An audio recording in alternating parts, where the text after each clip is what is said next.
Hey, dear members of the Soul Stories family. Today we will bring you a romantic love story, so let's get started. Don't forget to subscribe to our channel so you don't miss any meaningful stories. Chapter 1. A Nameless One-Night Stand. Sarah woke up with the sensation that someone was pressing down on her face. No, not exactly pressing. Something warm, soft, and rhythmically rising and falling beneath her cheek. She cracked her eyes open, the dim light filtering through the hotel curtains, casting a glow on a firm chest, speckled with a few stray hairs. She jolted upright like a spring, but her head spun from the pounding headache left by a night of overindulgent red wine. "What the hell is happening?" Sarah muttered, clutching her head, her eyes darting around. The luxurious room boasted a pristine white king-size bed, a faint minty scent lingering in the air, and a strange man lying beside her, the blanket pulled up to his chin, breathing steadily as if oblivious to the silent scream that had just erupted in her mind inches from his face. Sarah looked down at herself, an oversized men's shirt, clearly not hers, and her underwear still intact. Okay, at least she wasn't completely buck naked. But where did this shirt come from? And why had she been curled up on his chest like some lazy cat? She rummaged through her memory. Mia's bachelorette party, her best friend, at a rooftop bar, red wine, one glass, two glasses. Then, a deep, warm voice in her ear. "Are you okay? Let me take you back." After that, blackout. "Oh no, no, no," Sarah whispered, hand over her mouth. She glanced at her unwilling pillow.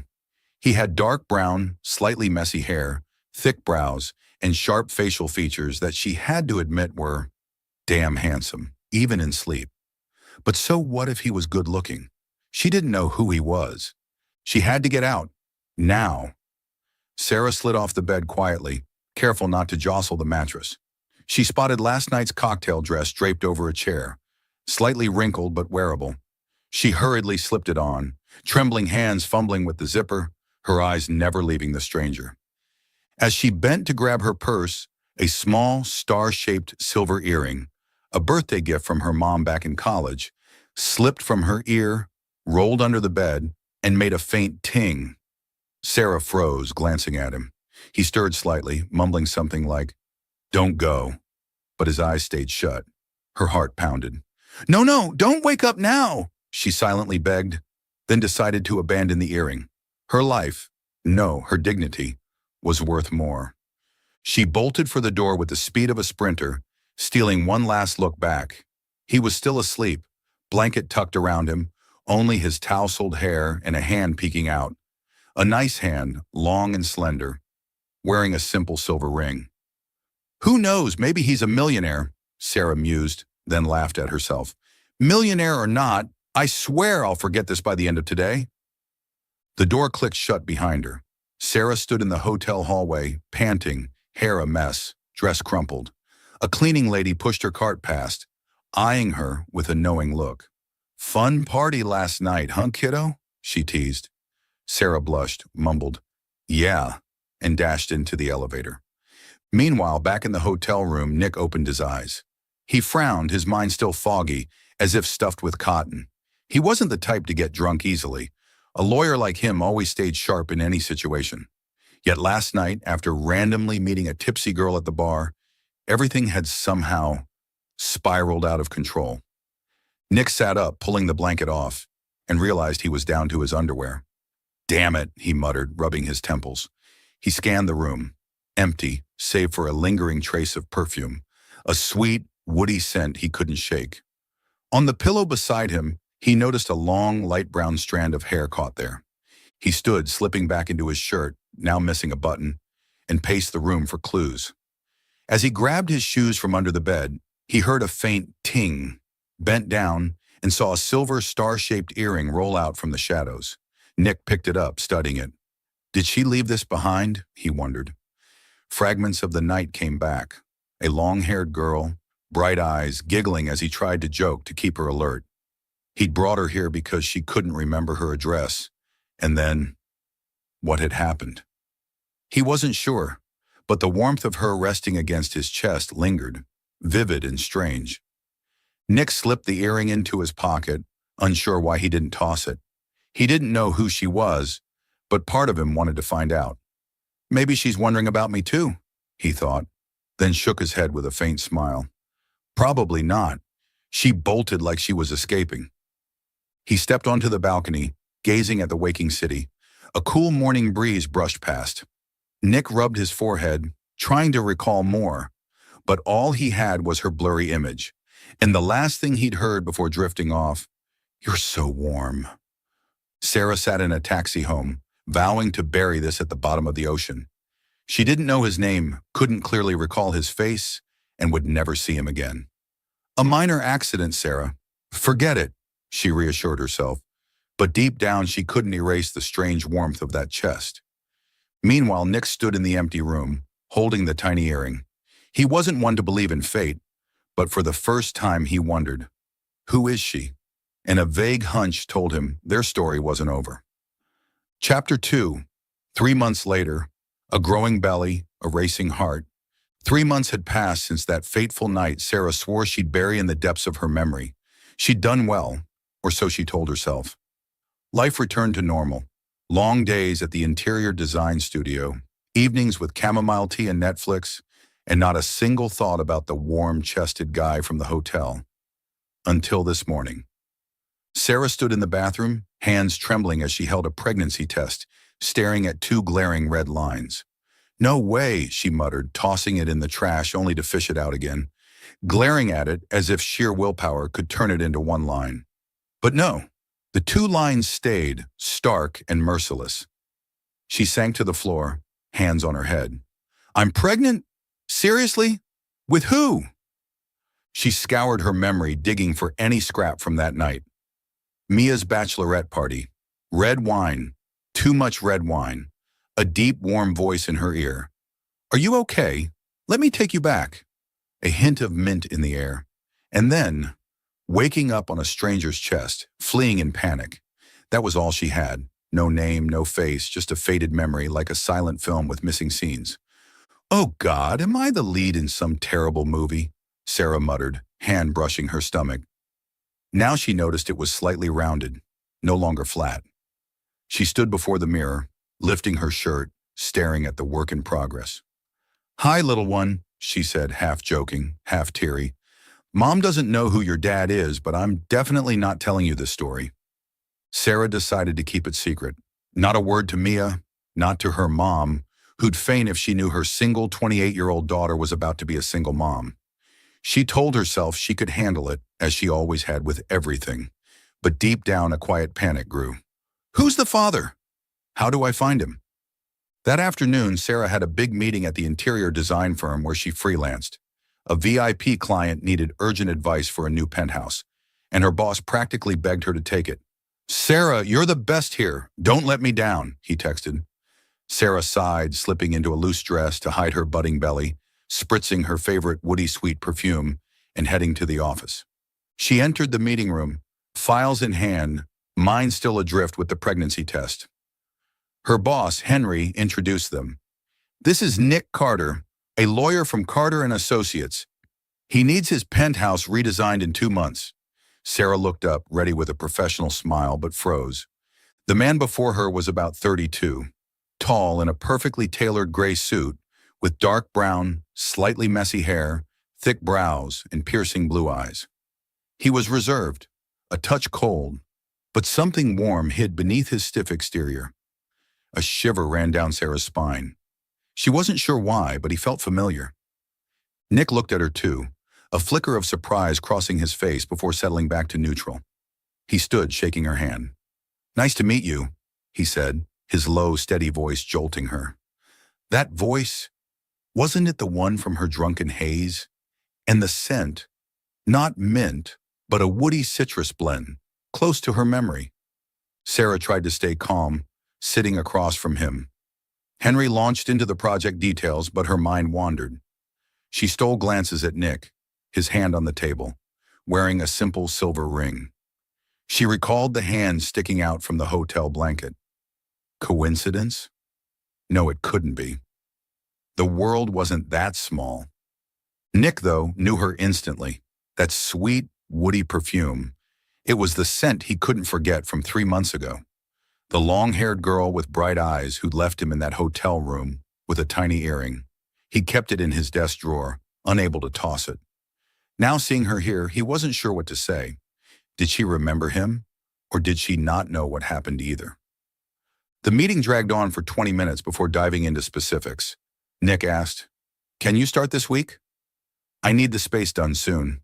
Sarah nodded, forcing professionalism. "Sure. What style do you want?" "Minimalist, but warm," Nick replied, locking eyes with her. "You seem very suited to that taste." Sarah gave an awkward smile, unsure what he meant. She reached for the water glass to hide her unease. But then Nick asked, "Are you okay? You look a bit rounder since we last met." The glass slipped from her hand, water splashing across the table. She shot up, face tomato red. I'm sorry. I'm fine. Just clumsy." She grabbed napkins, wiping frantically, while Henry stared in shock. Nick raised an eyebrow, a faint smile tugging at his lips, the first hint of emotion he'd shown. "It's fine," he said calmly. "I've spilled coffee on important files before. No need to stress." But Sarah was stressed. Rounder since we last met. What did he just say? He remembered her? He knew her? Or was it a throwaway line? She searched his blue eyes for clues, but Nick stayed silent, helping her wipe the table with slow, deliberate movements. The meeting ended in Sarah's flustered haze. She left the room, hand unconsciously on her stomach, mind a mess. "It can't be him. I'm imagining it," she told herself, but Nick's warm voice and gaze clung to her like a ghost. Nick lingered in the room, hand in his pocket, fingers brushing the tiny earring he'd carried since that day. He wasn't sure if she was pregnant, just a hunch from her rounder figure. But if she was, then what? For the first time, he felt his heart beat faster than usual. Chapter 3. The Lawyer's Offer. Sarah left the meeting room feeling like a ghost of herself. The spilled water, Nick's comment, "You look a bit rounder since we last met," and his piercing blue eyes swirled in her mind like a storm. She rushed to the bathroom, stood before the mirror, hands on her stomach, whispering, "Calm down, Sarah. He doesn't know anything. It was just a random remark." But deep down, she wasn't sure. That deep, warm voice, the woody citrus scent, the hand with the silver ring, all tugged at the hazy memory of that night 3 months ago. She took a deep breath, smoothed her hair, and resolved to stay as far from Nick as possible. "I'm the designer, he's the client. That's it," she told herself, then returned to the meeting room to grab her forgotten files. But as she opened the door, she nearly yelped. Nick was still there, standing by the window, hands in his pockets, gazing at the city with a pensive look. "Oh, sorry, I thought you'd left," Sarah stammered, gripping her purse strap like she wanted to strangle it. Nick turned, his eyes sweeping over her. "I was waiting for you," he said, his voice low and even, devoid of emotion. "We need to talk." Sarah swallowed hard, feeling like she'd been summoned to an interrogation. "Talk? About the project? I'll send the sketches in a few days." "Not the project," Nick interrupted, stepping closer. He pulled a small, silver star-shaped earring from his pocket and held it up. "You left this in my room. I thought you'd want it back." Sarah stared at the earring, her heart pounding. It was the one she dropped in her panic, sneaking out of the hotel in the pre-dawn dark. "How do you know it's mine?" she asked, her voice shaky, struggling to stay calm. "I recognized your perfume in the meeting," Nick replied, his gaze sharp, like a lawyer dissecting evidence. "Sweet, with a hint of wood. And your figure, rounder, like when you spilled the water from nerves. I'm guessing you're pregnant, and it might tie back to that night." Sarah's face burned. He'd pieced it together, from the perfume, the earring, to the belly she couldn't hide forever.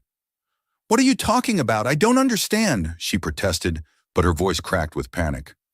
Nick stepped closer, his tone dropping but heavy with weight. "That night after your friend's bachelorette party, you were blackout drunk. I took you to the hotel because you couldn't remember your address. Something might have happened. When I woke up, you were gone. I didn't see your face clearly because you left while it was still dark. Sarah wanted to sink into the floor. He remembered and he hadn't forgotten. But because she'd fled in the shadows, they'd never faced each other until today. I don't remember much, she admitted, her voice fading. I drank too much. I didn't mean to. Nick stayed silent, studying her. From the meeting he'd suspected, the way she clumsily spilled the water, her rounder shape, that familiar perfume. As a lawyer, he was used to analyzing situations, and the pieces were falling into place. He'd briefly wondered if she'd set a trap, but seeing her red-rimmed eyes and raw panic, he knew she wasn't faking. You're pregnant, aren't you? He asked bluntly. Sarah bit her lip, finally nodding, eyes brimming with tears. Yes, I found out this morning, but I didn't know who you were until now. Nick rubbed his forehead, processing this. As a lawyer, he understood his legal obligations if the child was his. He couldn't walk away, not just for ethics, but for the law. If the baby's mine, he said, his voice steady, I'll take responsibility. Sarah looked up, stunned. Responsibility? What do you mean? I'll cover the costs. Hospital bills, baby supplies, whatever you need, Nick replied, sitting across from her. And I'll be there through the pregnancy if a DNA test confirms it. This isn't a proposal, just what I have to do. Sarah blinked, unable to believe her ears. He was serious, but the idea of relying on a stranger terrified her. No thanks, she said, her voice firmer than she expected. I don't need your help. I'll raise the kid alone. You don't have to do anything. Nick raised an eyebrow, mildly surprised. You sure? He asked, still calm. I'm a lawyer. I know my rights and duties. If the baby's mine, I'm legally accountable, whether you want it or not. Sarah shook her head, standing, her hand instinctively on her stomach. I don't want you doing anything out of duty. I don't need money or pity. Let's pretend that night never happened. She turned to leave, but Nick's voice stopped her. I'm not doing it out of pity, he said, standing too. I'm doing it because it's right. You can refuse, but I won't let this go. A few days later, Sarah's doorbell rang. She opened it, startled to see Nick standing there with a large bag. What are you doing here? She asked, her tone wary. Nutrition for pregnant women, Nick replied, setting the bag on her kitchen table without waiting for an invite. Milk, vitamins, some stuff I read about. You don't have to take it, but I brought it anyway. Sarah peeked inside, pulling out a box of powdered milk, meant for cows. She burst out laughing, unable to hold it in. Are you trying to raise a cow or me? Nick froze, glanced at the box, then flushed. The first time she'd seen him flustered. Damn it, I grabbed the wrong label, he muttered, scratching his head. I'm not good at this stuff. Sarah laughed harder, the tension easing a bit. I said I don't need it, she said, but her voice softened. Why are you so stubborn? Nick looked at her, a hint of warmth in his eyes. Because I'm a lawyer. I don't back down when I know I'm right. And because... He hesitated, then continued. I don't want you facing this alone. Sarah fell silent, unsure how to respond. Don't make me like you, she said, half joking, half serious. I don't need more complications. I'm not the type people like, Nick replied, a touch of self-mockery in his tone. You don't have to worry. Nick left, leaving his number in the bag she didn't accept. Sarah sank onto the couch, hand on her stomach, feeling oddly about this man. He was stubborn, awkward, but not irritating. I don't need you, Nick, she whispered, yet her eyes drifted to the bag. Nick sat in his car, hands on the wheel. He didn't know why he was so determined, but he couldn't turn his back on her or the child that might be his. Chapter 4. Prenatal visits and a heart out of rhythm. Sarah had tried her hardest to keep her promise to herself. No relying on Nick, no letting him slip into her life. But since the day he left that bag, with the hilarious cow's milk, Nick had become a regular, uninvited fixture. He called to check if she needed anything, texted reminders to take her vitamins, and even booked her first prenatal appointment without asking. I'm a lawyer, I know how to handle things, he'd said over the phone, his calm tone leaving Sarah both annoyed and unable to argue. On the morning of the appointment, Nick showed up at her door in a sleek black SUV, precisely at 8 a.m., like a machine set to a timer. Sarah stepped out in a loose dress, hand on her belly, eyeing him suspiciously. "You don't need to play chauffeur," she said, her voice edged with irritation. "I can take a cab." "My car's more convenient," Nick replied, opening the door for her without bothering to debate. "Get in. Don't keep the doctor waiting."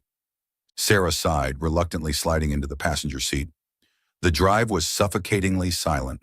She glanced at Nick. He was focused on the road, hands steady on the wheel, his deep blue eyes fixed ahead. "You don't have to do all this," she said, breaking the quiet. "I told you I don't need it." "I know," Nick answered, his tone even, "but I'm doing it anyway." She didn't know how to respond. He was stubborn, but not in a forceful way that grated on her. There was something about him, his calm, his resolve, that made her want to push him away, yet unable to fully dislike him. At the clinic, Sarah lay on the ultrasound table, gripping the hem of her shirt nervously. Nick stood beside her, silent, but she could feel his gaze locked on the screen. When the baby's heartbeat echoed, small, fast, steady, Sarah's eyes stung with tears. She turned to Nick, about to say something to cut the tension, but stopped short. He stood there frozen, his eyes red. One hand clenched the chair's edge, as if holding something back. It's hard?" he asked, his voice hoarse, almost a whisper. Sarah nodded, caught off guard by his reaction. "Yeah, my first time hearing it too." Nick said nothing more, just stared at the screen where the faint image of a tiny life took shape. Sarah hadn't expected a man as cold as him to have such a vulnerable moment. She turned away, pretending to wipe sweat, but really hiding the small smile tugging at her lips. A few days later, Sarah was hit hard by morning sickness. She curled up on the couch, clutching her stomach, face pale from the smell of food wafting from a neighbor's place. Her phone rang. "Nick." "You okay?" he asked, his voice as steady as ever. "No," Sarah groaned. "I feel like puking my guts out." "I'll be there in 10 minutes, he said, hanging up before she could protest. True to his word, Nick arrived with a bag, fresh ginger, honey, and a box of herbal tea. Sarah looked at him, exhausted and annoyed. "You really didn't have to come," she said, her voice too weak to convince even herself. "You don't need it, but I'm here anyway," Nick replied, walking straight to the kitchen like it was his own. "Ginger tea helps with nausea. I read it online." Sarah opened her mouth to argue, but another wave of nausea hit, leaving her nodding instead. From the couch, she watched Nick in the kitchen, slicing ginger with an awkwardness that was almost comical. "Do you even know how to make tea?" she asked, a teasing lilt in her voice. "Of course," Nick said. But seconds later, a loud clang rang out. The kettle hit the floor, hot water splashing everywhere. Nick stood there, hands dripping, face flushed with embarrassment. "Damn it," he muttered, grabbing a towel to wipe the mess. Sarah burst out laughing, forgetting her nausea. "Some talented lawyer you are, Nick, but tea-making." Nick shot her a look, mildly peeved but not angry. "I'll do it again," he said, resuming his ginger slicing, more carefully this time. Eventually, he brought her a steaming, slightly lopsided cup of ginger tea, its aroma soothing. Sarah took a sip, the nausea easing. "Thanks," she said, her voice soft but genuine. Nick nodded, sitting across from her, hands still sticky with ginger juice. "No problem," he replied, a flicker of satisfaction in his eyes. Things seemed to settle until one afternoon a few days later. Nick came to pick Sarah up for her second ultrasound, but as she stepped out, she caught him texting someone on his phone. He smiled faintly, a rare sight, then quickly pocketed it when he saw her. "Who was that?" Sarah asked, her tone casual, but a strange feeling stirred inside her. "My secretary," Nick said, opening the car door for her. "She asked about a meeting schedule." Sarah nodded, not pressing further, but on the drive her mind wouldn't stop. Secretary? She? Why'd he smile like that? She told herself she didn't care. Her tie with Nick was just pregnancy co-parenting. But the unease grew. Did he have someone else? A beautiful, smart secretary, better suited to a lawyer like him than her. A clumsy, pregnant designer. At the clinic, Sarah kept her distance. She gave short answers when he spoke, avoiding his eyes. Nick frowned, noticing the shift, but didn't pry.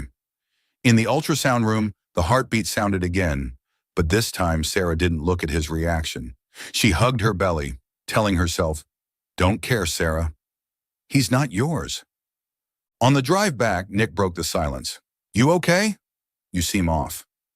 "I'm fine," Sarah said, colder than intended. "Just tired." Nick nodded, not pushing, though confusion flickered in his eyes. He didn't know why she'd pulled away, but he wasn't the type to dig into emotions. That night, Sarah sat on her couch, hand on her belly, mind a mess.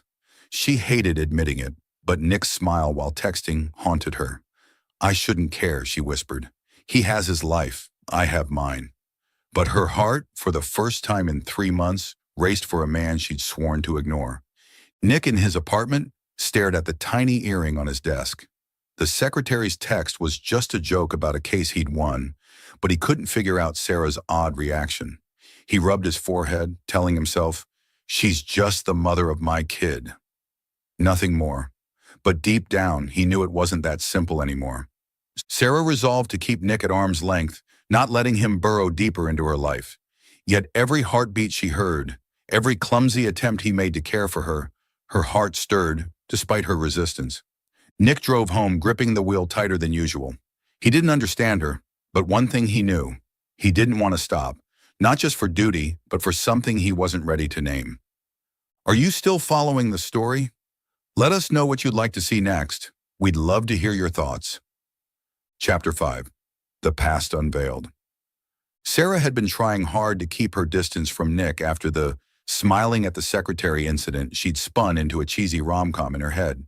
She replied to his texts with curt "yeahs" and "no thanks," even hitting the supermarket herself to avoid him showing up with more bizarre grocery hauls. But Nick, like a pre-programmed machine, wouldn't quit. He called to check in, sent texts reminding her to drink water, and always ended with, "I'm a lawyer. I know what I'm doing." Sarah wanted to scream, "What do you know other than driving me nuts?" One lazy weekend afternoon, Sarah decided to shop for maternity clothes, baggy outfits and soft slippers to replace the high heels she once adored. She wandered into a familiar furniture and home goods store where she'd worked part-time in college. As she picked up a pumpkin-shaped throw pillow to inspect, a familiar voice chimed from behind. "Sarah, you're not planning to cuddle that pumpkin to sleep, are you?" She turned, nearly dropping the pillow when she saw Jake, her ex, the guy who'd cheated on her with the excuse that she was too boring. There he stood, tousled blonde hair, grinning like nothing had ever happened. "Jake," Sarah said, her voice icy, hand instinctively on her belly. "What I buy is none of your business." Jake smirked, stepping closer, his eyes scanning her rounded figure. "Oh, pregnant, huh? I thought you'd stay single forever with that flair for overreacting. Remember our breakup? You cried like it was a Korean drama." Sarah gripped the pumpkin pillow, imagining hurling it at his face. "I didn't overreact. You were just a jerk," she said, her voice trembling with anger. "Now get out of my way. I'm busy." But right then, a deep voice cut in from behind, accompanied by hurried footsteps. "She's the mother of my kid, and that pillow's not for throwing at you, though I'd love to." Sarah spun around, shocked to see Nick standing there, holding a paper bag full of carrots. He stepped forward, positioning himself between her and Jake, his blue eyes fixed on the guy with a mix of seriousness and absurdity. Jake frowned, clearly confused. "Who are you?" he snapped, his tone hostile. "The guy who just bought carrots instead of ginger by mistake," Nick replied, holding up the bag like evidence. "But I'm qualified enough to tell you to shut up and get lost." Sarah burst out laughing, her anger forgotten. "Carrots? What are you planning to do with those?" she asked, hand over her mouth. Nick flushed, scratching his head. "I meant to make you ginger tea, but I misread the list. Don't ask." Jake stared at them, obviously lost. "Fine, you two are a match made in heaven," he said, voice dripping with sarcasm, then turned away, muttering something about drama under his breath. Sarah watched Jake go, then turned to Nick, still clutching his carrots with an awkward expression. "Thanks," she said, her voice soft but warm, "but carrots are a bit much." Nick shrugged, a faint smile flickering.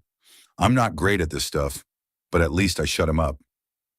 On the drive back, Sarah sat in Nick's car, hugging the pumpkin pillow, while he stashed the carrots in the back seat like some odd trophy. She hadn't expected him to show up right then, let alone defend her with such a ridiculous excuse. "She's the mother of my kid."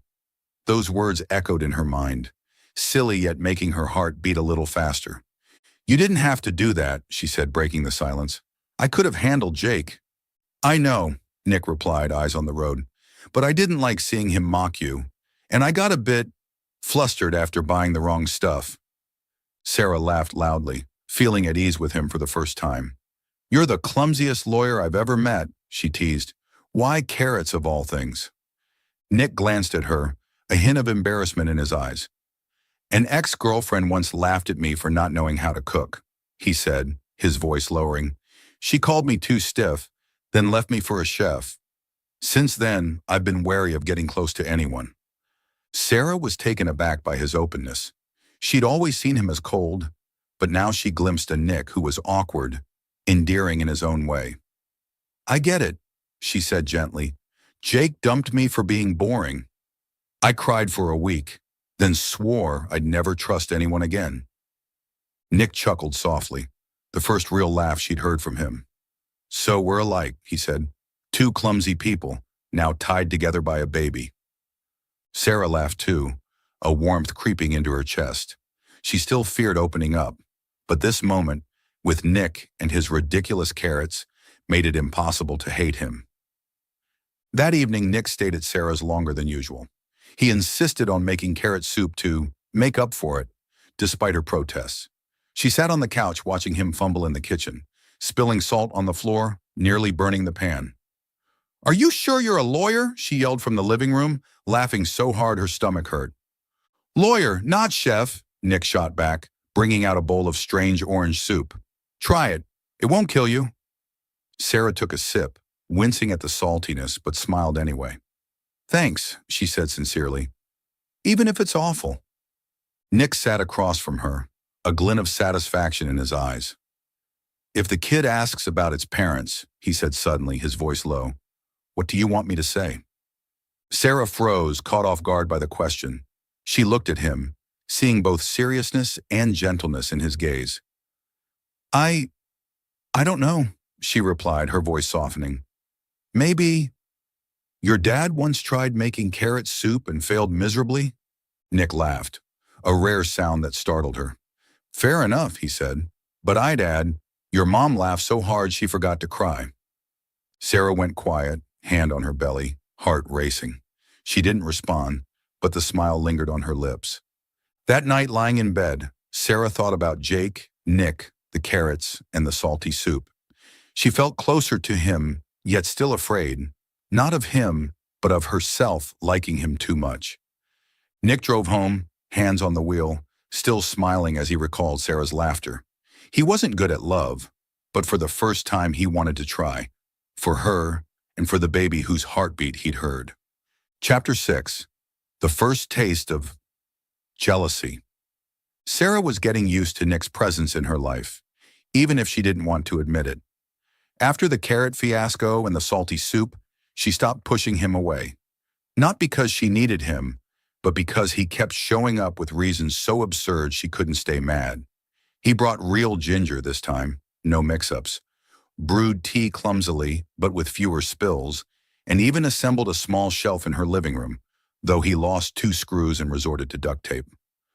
"Lawyer, not carpenter," he'd said with a shrug, making Sarah laugh until her sides ached. But that comfort evaporated one Friday afternoon when Nick invited her to his company's party. A casual partner meetup he called just to unwind. "I don't want to go alone," he said over the phone, his voice low and steady. "Will you come with me? I promise no carrot soup." Sarah agreed, partly out of curiosity, partly because she couldn't say no to the rare smile she heard in his tone. She wore an emerald green maternity dress, flowy but flattering, sprayed her favorite perfume, and waited for Nick at her door. When he arrived, he stared at her for a long moment before saying, "You look nice." Sarah blushed, mumbled a thanks, and hurried into the car to hide her flustered state. The party was at a upscale restaurant, bathed in warm golden light with soft jazz humming in the background. Sarah sat beside Nick, sipping orange juice, trying to blend in among the polished lawyers and business people. Nick introduced her to a few colleagues, his voice calm. "This is Sarah, my friend." She forced a smile, wondering what friend meant to him. The woman he accidentally got pregnant, or the one he tried not to spill ginger tea for? Then everything shifted when a woman walked in. She was tall, with long, glossy black hair, wearing a fitted red dress that exuded confidence and sharpness. Sarah overheard someone whisper, "That's Lauren, a lawyer from the rival firm. She used to date Nick." Sarah glanced at Nick, catching the brief pause before he stood to greet Lauren. "Long time no see," he said, polite but stiff. Lauren flashed a dazzling smile, resting a hand on his shoulder with easy familiarity. "Nick? Still as cold as ever, huh? I thought you'd call me after last month's case." Sarah turned away, pretending to focus on her orange juice, but her ears caught every word. Lauren reminisced about the old days in a honeyed tone, while Nick replied curtly, "Yeah, it's been a while." They stood a few steps from her, chatting long enough for Sarah to spin a whole movie in her head.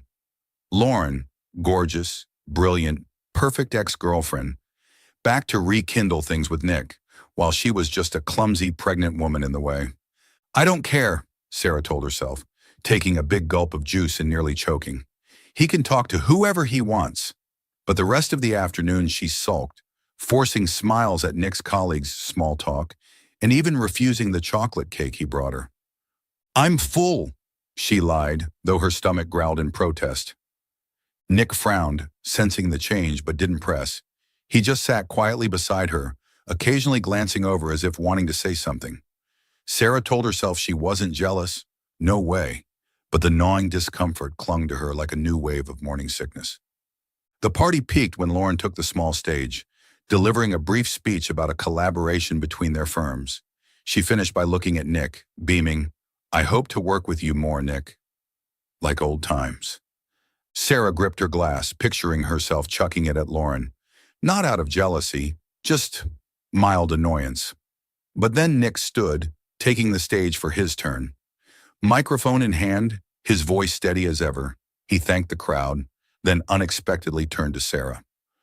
"I'd like to introduce someone," he said, his gaze locking onto her. "This is Sarah, the most important person to me right now." The room went quiet for a beat before murmurs rippled through. Sarah froze, face flaming, unsure how to react. Lauren's brow furrowed, her smile stiffening. Nick stepped down, walked straight to Sarah, and pulled her to her feet amid curious stares. "You don't need to be shy," he whispered. "I'm just telling the truth." Sarah stammered. "Most important? What are you saying?" But Nick only shrugged, a faint smile flickering. "You're the mother of my kid. Who else would it be?" She didn't know how to respond, caught between embarrassment and warmth. Lauren watched from afar, eventually turning away with a less than thrilled expression. Sarah told herself she wasn't jealous, but that earlier unease melted, replaced by a strange flicker of pride. On the drive back, Sarah sat in Nick's car, quiet but no longer cold like on the way there. He drove, hands on the wheel, then suddenly pulled over by a small park. "I've got something for you," he said, his voice hesitant. Sarah raised an eyebrow as he dug into his suit jacket. He pulled out a small box, opened it, revealing a silver star-shaped earring, identical to the one she'd left in the hotel that night. "I saw this at a jewelry store last week," he said, handing it to her. "I kept the old one because I didn't want to forget you. Now I want you to have this." Sarah took the earring, her heart pounding. You didn't have to," she said softly, but her fingers clutched the gift like it might vanish. "I know," Nick replied, meeting her eyes, "but I wanted to." She looked at him, seeing his gaze soften, no longer cold, but gentle, warm. "Thanks," she whispered, at a loss for more. Nick smiled faintly, then turned away, starting the car as if he hadn't just dropped the sweetest unspoken confession she'd ever heard. That night, Sarah lay in bed, holding the new earring, thinking of Lauren, Nick's introduction, the gift. She didn't want to be jealous, but she had been. And now she didn't know what to do with her racing heart. Nick sat in his apartment, staring at the old earring still in his desk drawer. He wasn't good with words of love, but for the first time, he wanted her to understand that she wasn't just the mother of his kid, but someone he couldn't forget. Chapter 7. Family Drama and the Truth. Sarah was starting to see Nick as more than just a stubborn lawyer or the guy who clumsily brews ginger tea. After the company party and the earring he gave her, she stopped holding him at arm's length. He kept showing up, bringing real ginger now, assembling shelves without losing screws, even attempting cookies, though half the batch burned. "I don't want my kid growing up thinking their dad only knows how to buy carrots," he'd said with a shrug, making Sarah laugh until tears streamed down her face. But that warmth faced a test when Nick unexpectedly invited her to his parents' house one Saturday evening. "They want to meet you," he said over the phone, his voice hesitant. "I can't promise they'll be easy, but I want them to know about us." Sarah blinked. "Us? You mean me and the baby?" "Yeah," Nick replied, then added something that made her blush. "And you too." She agreed, though her stomach churned with nerves. She wore a simple maternity dress, put on the earring he'd given her, and waited at her door. When Nick arrived, he looked at her and smiled faintly. "You look like you're heading to a job interview." "That's exactly what it is," Sarah quipped, her tone laced with humor. "Meeting your parents sounds more nerve-wracking than a VIP client pitch." Nick chuckled, a rare sound that eased her jitters. But when they pulled up to the Carter family home, a grand old-style villa with iron gates and manicured gardens, Sarah's heart pounded in her chest. Nick's parents, Mr. and Mrs. Carter, greeted them with cool politeness. Mr. Carter, a retired lawyer with silver hair and a sharp gaze, sat in an armchair, swirling a glass of whiskey. Mrs. Carter, an elegant woman with her hair in a high bun, sized Sarah up from head to toe like she was appraising an object. "So this is the girl carrying Nick's child?" Mrs. Carter asked, her voice light but loaded with subtext. Sarah nodded, forcing a smile. "I'm Sarah. Nice to meet you both." The air turned tense fast. As Nick explained the baby and his intent to be involved, Mr. Carter cut in. "Involved? Nick, you're a lawyer, not a nanny. Who is she to drag you into this mess?" Sarah clenched her fists, humiliation rising. "I didn't mean to drag him into anything," she said, her voice trembling. "It was an accident, but I'll raise the baby myself if I have to." Mrs. Carter raised an eyebrow, her expression dripping with disapproval. "A freelance designer, no family background, no stability. You're not a match for our son. Nick needs someone like Lauren, smart, accomplished, suited to this family." Sarah froze, Lauren's name hitting like a punch. Nick shot to his feet, his voice firm. "Mom, that's enough. I choose her, not you. Sarah's the mother of my child, and I respect her." Mr. Carter smirked. "Respect? You're ruining your future over a mistake, Nick." Sarah couldn't take it anymore. She stood, hand on her belly, her voice thick. "I don't need anyone choosing me out of duty. Thanks for dinner, but I'll excuse myself." She turned and hurried out, leaving Nick and his parents in stunned silence. On her way to the car, Sarah heard Nick call after her, but she didn't stop. She walked down the dark street, tears streaming. She knew she didn't fit with his family, a clumsy designer, pregnant by accident, compared to perfect Lauren. But what hurt more was thinking Nick was only with her out of obligation, not desire. She sank onto a park bench nearby, burying her face in her hands and sobbing. Then she heard rapid footsteps and a familiar voice broke through. "Sarah, why'd you run off?" She looked up to see Nick standing there, panting like he'd sprinted after her. "You didn't need to chase me," she said, her voice choked. "I heard you. I don't want to marry. You said that to your parents, right? I get it. You don't have to pretend anymore." Nick frowned, confusion crossing his face. "You eavesdropped. You heard it wrong." Sarah gave a bitter laugh, tears still falling. "Wrong how?" "You said it clear as day." Nick sat beside her, grabbing her hand despite her attempt to pull away. "I said, I don't want to marry because of my parents' pressure," he explained, his voice low but steady. "They've been pushing Lauren on me for ages, but I don't want her. I'm with you because I choose you, not them. Sarah froze, staring at him, tears halting. Really?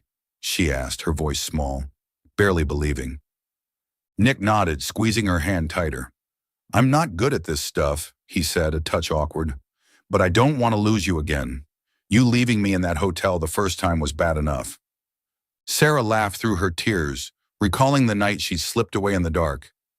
You're still mad about that? She teased, her voice lighter. Yeah, Nick said, a faint smile breaking through.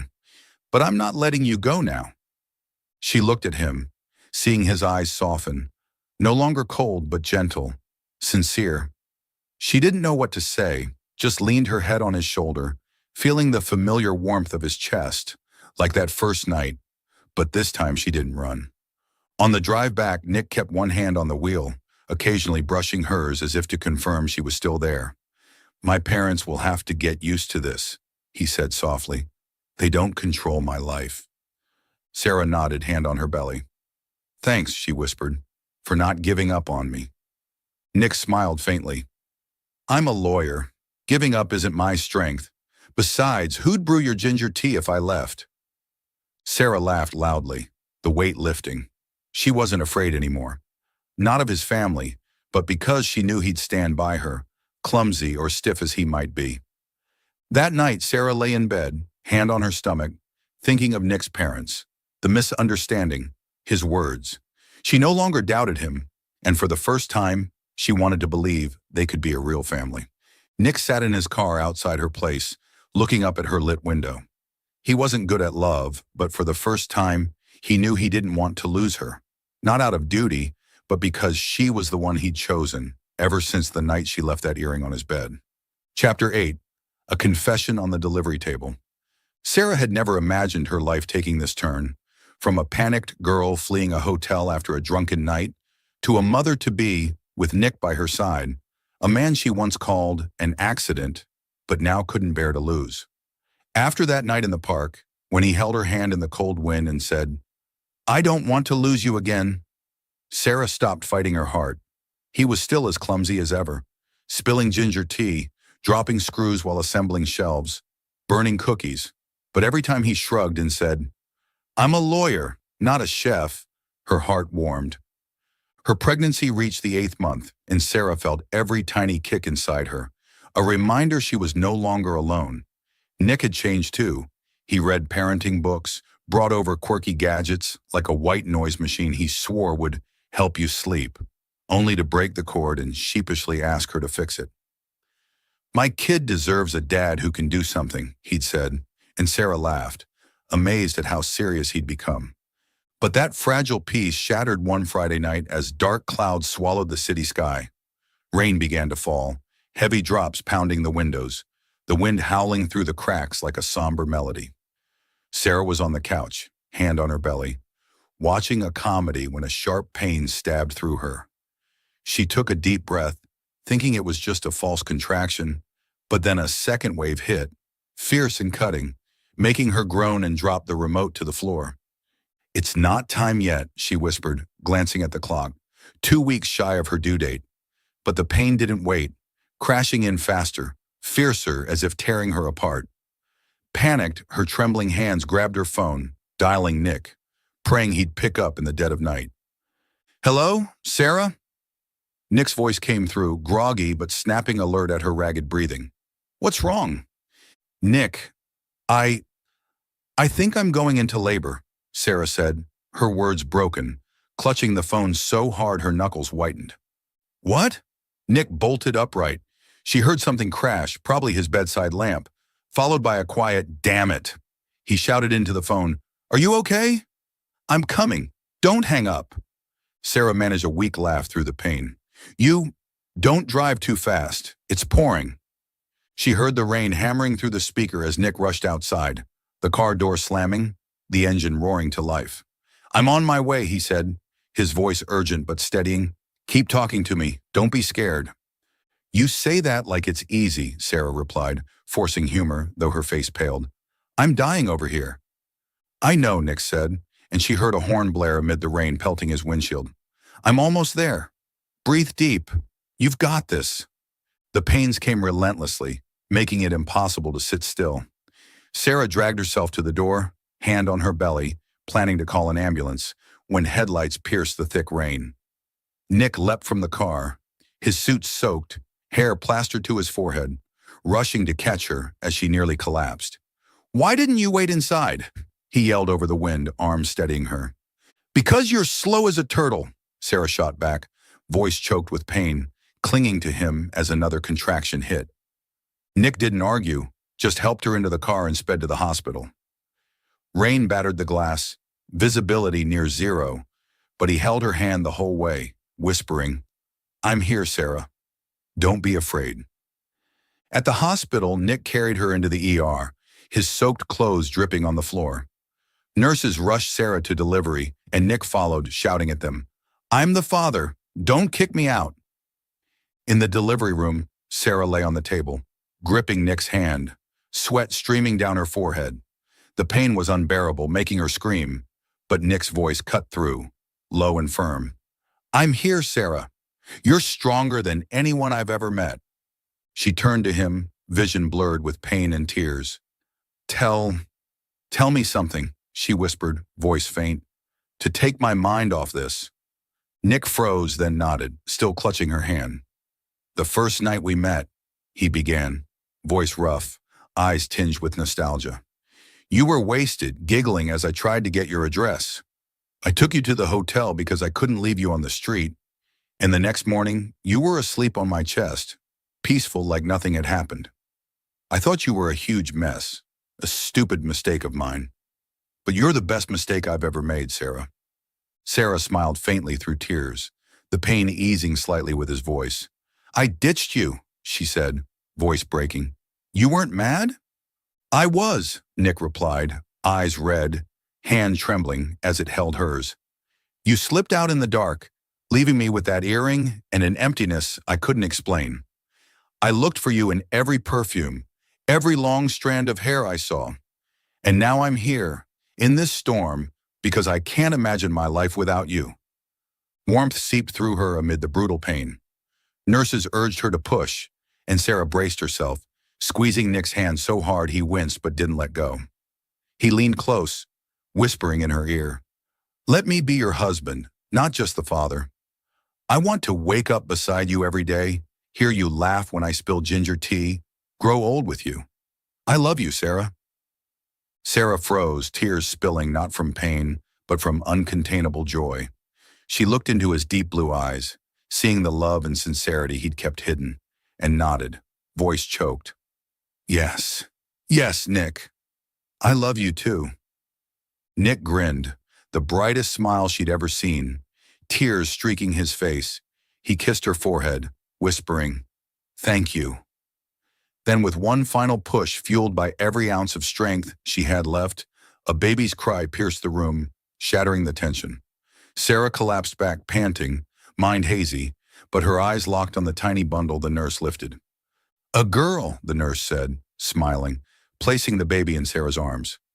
She gazed at her daughter, seeing Nick's blue eyes sparkling like the sky after a storm, and tears mixed with her joyful smile. 23. "Lily," she whispered, the name they'd chosen long ago. Nick stood frozen, eyes glued to the baby. The nurse grinned. "Want to hold her?" He nodded, but his hands shook so much he nearly dropped the clamp she handed him to cut the cord. When the nurse placed Lily in his arms, Nick stopped breathing, as if the world had paused. He looked down at her tiny face, her blue eyes, his eyes staring back. His trembling hand brushed her soft cheek, so delicate he feared he'd hurt her. A sacred, warm, overwhelming feeling surged in his chest, as if his once dry heart had finally learned to beat. Tears rolled down his face, dripping onto her blanket, and he whispered, voice breaking, "You're my daughter, my Lily." Sarah watched him, his red eyes shimmering with joy and unspoken love. She smiled, voice weak but warm. "You're better at holding her than brewing tea?" Nick laughed through tears, kissing Lily's forehead, then turning to kiss Sarah. "Thank you," he said, voice hoarse, "for giving me this whole world." Sarah lay in the hospital bed, cradling Lily, eyes never leaving Nick. He sat beside her, still damp from the rain, but his gaze glowed brighter than any storm outside. They said nothing more, just looked at each other and their daughter, knowing from this moment they were a family, bound forever by the most beautiful mistake of their lives. Chapter 9. Epilogue. A Little Family and Peaceful Days. 3 months after Lily was born in that storm, Sarah and Nick's lives settled into a new rhythm, chaotic, clumsy, but brimming with joy. From a cold lawyer who only knew pens and arguments, Nick had morphed into a bumbling dad whose antics kept Sarah in stitches. Their small house, once Sarah's solitary space filled with interior design sketches, was now alive with cries, laughter, and toys scattered across the floor. One early morning, Sarah sat on the couch, cradling a yawning Lily, whose deep blue eyes, Nick's eyes, blinked up at her. Nick stood by the changing table, holding a diaper, sweat beading on his forehead as if facing a tough courtroom battle.